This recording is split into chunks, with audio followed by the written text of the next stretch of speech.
Bien, bonjour, aujourd'hui je vous propose un atelier flambage autour des crevettes. Donc j'ai sélectionné des grosses crevettes crues.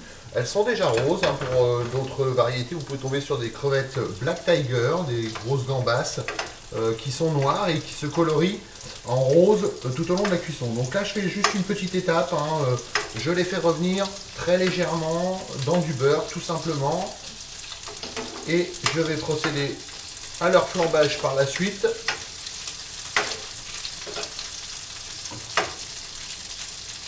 Et à la réalisation de la sauce.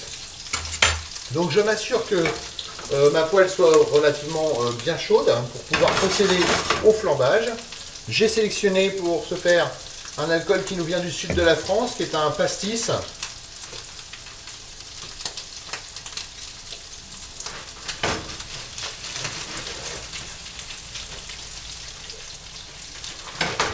Voilà, pour que le flambage réussisse, il faut vraiment que votre poêle soit très très chaude, hein. Donc je n'hésite pas. Il ne faut pas surcuire non plus les crevettes. Je vais déjà dans un premier temps préparer mon plat pour les réserver. Et donc je vais procéder au flambage. Donc j'arrose mes crevettes et le flambe. Alors, si vous avez une hotte, comme c'est le cas chez moi, attention à ne pas mettre le feu à la hotte. Une fois que j'ai fait mon flambage, je vais retirer les crevettes avant qu'elles soient vraiment trop cuites, tout en laissant la cuisson continuer, hein.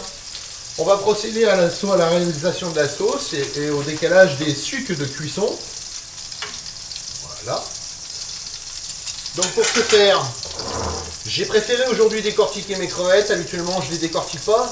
Je vais vous conseiller de faire comme ceci parce que c'est beaucoup plus facile de les décortiquer à cru qu'une fois dans l'assiette quand on les sert à un client ou quand on les mange. Si vous avez opté pour la solution de les laisser avec leur carcasse, n'oubliez pas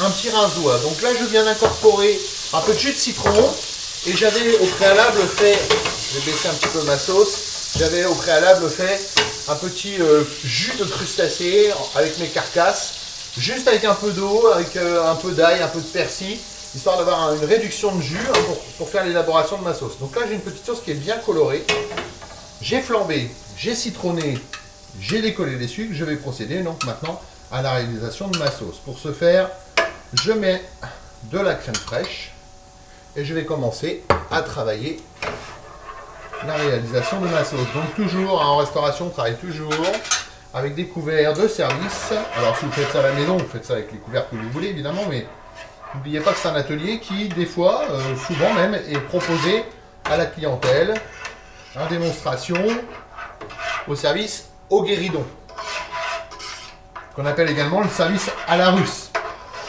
Le guéridon, pour ceux qui ne sauraient pas ce que c'est une petite table que l'on met au bout de la table de client. Donc là, je vais porter à ébullition, que l'on rajoute à la table au bout des clients de façon à pouvoir s'exprimer devant eux au travers d'un plateau de fromage, une découpe ou d'un flambage comme ce que je viens de vous faire. Donc là, je vais lier ma sauce. Vous voyez, ça fait une petite sauce tout à fait simple, hein. On n'est pas dans la grande gastronomie, je vous l'accorde, mais on est sur un travail classique de la restauration. Une fois que ma sauce commence à porter en ébullition, je vais incorporer mon beurre, comme ceci. Et donc je vais lier ma sauce, monter ma sauce, c'est-à-dire faire fondre le beurre tranquillement dedans.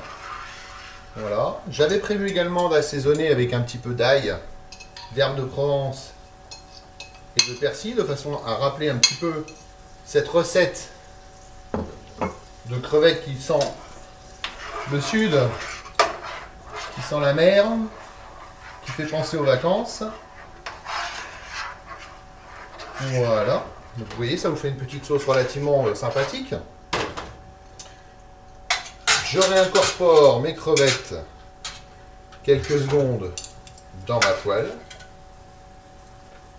Alors vous pouvez travailler comme ça, hein. Ne travaillez jamais à 15 km au-dessus de la poêle parce que si ça éclabousse, vous risquez de vous brûler. Mais soit vous travaillez comme ça, soit vous faites comme ça, hein, tout à fait entre nous, ça n'a pas de grande importance. Donc je remets mes petites crevettes dans leur jus. Je les retourne une fois ou deux. Voilà, je les imbibe bien dans la petite sauce. Je coupe mon feu et je procède au dressage dans une belle assiette propre, bien évidemment. Conseil pour accompagner vos crevettes, soit si c'est en entrée, ça suffira comme ça. Si c'est en plat, je peux vous proposer éventuellement d'accompagner avec un riz basmati ou un légume assez léger pour faire une petite entrée sympathique ou un plat sympathique. Voilà. Je vous souhaite une bonne dégustation et vous dis à bientôt.